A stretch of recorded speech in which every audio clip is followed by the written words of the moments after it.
Hi Black Salt Circle members, we are your guides. My name is Katie. My name is Marjorie. And today we're going to be talking to you a little bit about circle casting. So, what is circle casting and why is it important? So, circle casting is one of the first skills that a beginner witch should learn. It is the method of casting a protective circle around yourself or a group of people, such as a coven, like we do at rituals, to create a space to safely practice spell work. So when should you cast a circle? This is a bit of a matter of debate. It's kind of up to personal preference. There are many practitioners who believe that you should cast a circle anytime you're doing any magic whatsoever, and there's some other witches who think that you really only need to cast a circle if what you're doing is particularly energy intensive or important.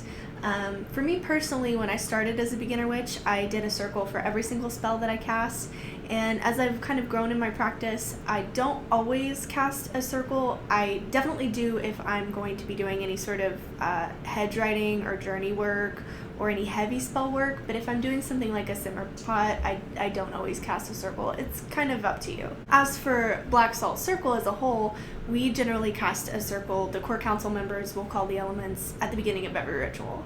So there's a few different methods of casting a circle, and that's because witchcraft is such a personal practice.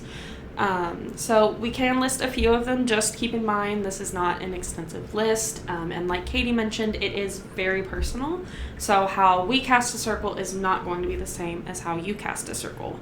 And as your practice grows, you might find that you want to change how you cast your circle, and you can find which way is most comfortable for you.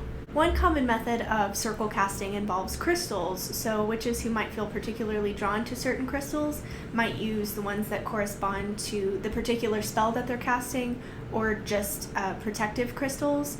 And usually you can place those crystals around your physical space where you're doing your spell and around yourself, or you can make a crystal grid. The next common method is salt. So due to the protective properties of salt, a lot of witches do use it either alone to cast their circles or in conjunction with, like, say, crystals. So they'll put a ring around themselves and around the tools that they're using. You don't want to pour salt on the ground outside. Salting the earth is extremely bad for the soil, plants, and animals. So if you have a spell you want to perform outdoors, just remember you probably don't want to use salt. We do want to respect our environment and the earth. Another way to cast a circle, if you are somebody who works with deity, which not everybody is, but if you're a witch who does work with deity or guides or spirits, anything like that, you might choose to invite them in to help you cast your circle. And the way that you might do this, there's a couple of different ways, but you could either set out an offering for your particular deity, or you can simply call them to you and request that they help you with your circle cast. So as an example, the Black Salt Leadership Group met previously, and we cast a circle for protection of the coven, and we did this with the aid of Hecate. So the way that we did this is we put ourselves in a physical circle, we joined hands, and then we had each person from the cardinal directions, south, north, west, east, and we called on different aspects of Hecate and asked that she join us in our circle. So as an example, one of the things that we said is, from the east, Hecate Phosphorus, the light bringer, shed your illumination and magic down on us all. And that came from a particular book about hex breaking. I can't remember the title of it, but we will leave it in the description so that you can check that out for yourself if you'd like. The next way is an actual, like, physical human circle. So circles performed by a group or a coven can be cast simply by placing members in a physical circle. Members can stand separately or join hands like we did on our leadership circle. And then according to, your own preference, you all focus your intent on creating a protective barrier and your intent with that protective barrier. Another way that you can cast a circle if you're in a pinch and maybe you're in a rush or you don't have all the tools that you need is you can just simply visualize a circle. So to do this, you would take a moment to ground yourself, you would close your eyes, and you would envision a circle of light or color, whatever your preference is, a protective barrier around yourself, and just envision it. And while you do this, you might recite an incantation or say a mantra. It's entirely up to you. And the most common one that black salt uses is uses of the elements. A lot of witches' covens do use this as well. We aren't the only one. So this can be done by walking around the perimeter of your circle with a representation of each of the elements, so air, fire, water, earth, spirit. And the representation of each element can be a few different things. It can be a bowl of water, it can be a handful of soil. We most commonly use candles or a stick of incense, and you recite an incantation as you call each element. Or a more simple way, if again you're in a rush, you don't have all the tools you need, the way that we cast our ritual circles is we light a candle for each of the elements, asking them to join us and to bring their corresponding aspects to them. So for air, you could say, I call air to this circle, please bring us your wisdom and your knowledge. So the following is a description of the elements and the way that we call them at Black Salt into our circle. But please note that this can be adapted. The way that we do it is a little bit inspired by Wiccanism, which we aren't a Wiccan group. It's an open circle, you can practice whatever you'd like. But this is a very common traditional way to do it.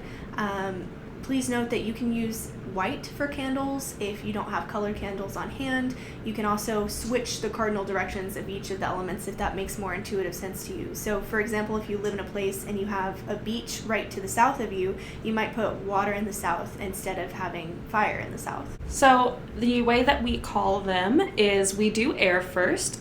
So air hails from the east. It represents intellect and intuition. Its color correspondence is yellow. The tarot cards that it corresponds with is athames and swords. So next we would call fire into our circle. Fire hails from the south. Its correspondences are usually passion and courage. It can be represented by the color red, and its suit is generally wands. Next we would call water to our circle. Water hails from the west.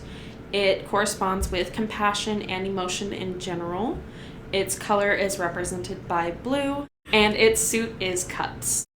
Next, we would call earth from the north. So earth hails from the north. It represents health, finances, grounding, and the color green is typically associated with it, as well as pentacles. And last but not least, we would call spirit. Spirit hails from all directions. It represents divinity, truth, and togetherness. You can use purple or white for spirit, and it also represents all suits, just like it represents all directions. So now, just as an example, we're going to teach you how we would typically summon a circle for rituals in Black Salt. Take note that there are 5 core council members, so generally at our rituals, you will have your core council member representing each element, and they will stand at those directions and summon the elements to the circle, but since there are only 2 of us, we'll just alternate. But generally we start from the east and work our way around, and then to dismiss, we go in the opposite order. So like Katie mentioned, we start from the east, so east is air. So when you're wanting to cast a circle, whoever, if you're doing it by yourself or whoever represents air, would say something to the effect of, I summon air to this circle, please bring us your wisdom and your knowledge. Now from the south, I summon fire and ask that you bring courage and passion to our circle. From the west, I call water to our circle to help us understand our emotions better and bring a calming presence to our circle. From the north, I call on earth and ask that you bring grounding and stability to our circle. And I call spirit to our circle to help bring community and spiritual intelligence. So now our circle is cast. At this point, this is when, if you were in a coven group, this is when you would begin your spell work, or just individually. And then we don't have any spell work to do with you today, but that's what you would do. And then, like Katie mentioned, you would dismiss the elements when you're done, starting in reverse order. So you would start with spirit. Typically, also while we're dismissing the elements, at the end we'll say hail and farewell, and the coven will repeat hail and farewell. So, thank you, Spirit, for joining our circle today to bring us community as we make this video for you all. Hail and farewell. Hail and farewell. Thank you, Earth, for joining our circle and bringing us grounding energy and helping us connect to the Earth. Hail and farewell. Hail and farewell. Thank you, Water, for joining our circle today and bringing us emotional healing and calm. Hail and farewell. Hail and farewell. Thank you, Fire, for joining our circle today and helping us bring passion and warmth to our circle. Hail and farewell. Hail and farewell. And finally, thank you, Air, for joining our circle today and bringing us wisdom and intellect. Hail and farewell. Hail and farewell. So now we might say the circle is open but not broken. Merry meet, merry part, and merry meet again. But sometimes we don't say that. Kind of just depends on how we're feeling that day. But that's how you'll cast and dismiss the circle. So we want to thank you all for watching. I hope this helps in your journey, especially if you're a beginning witch. And blessed be. Blessed be.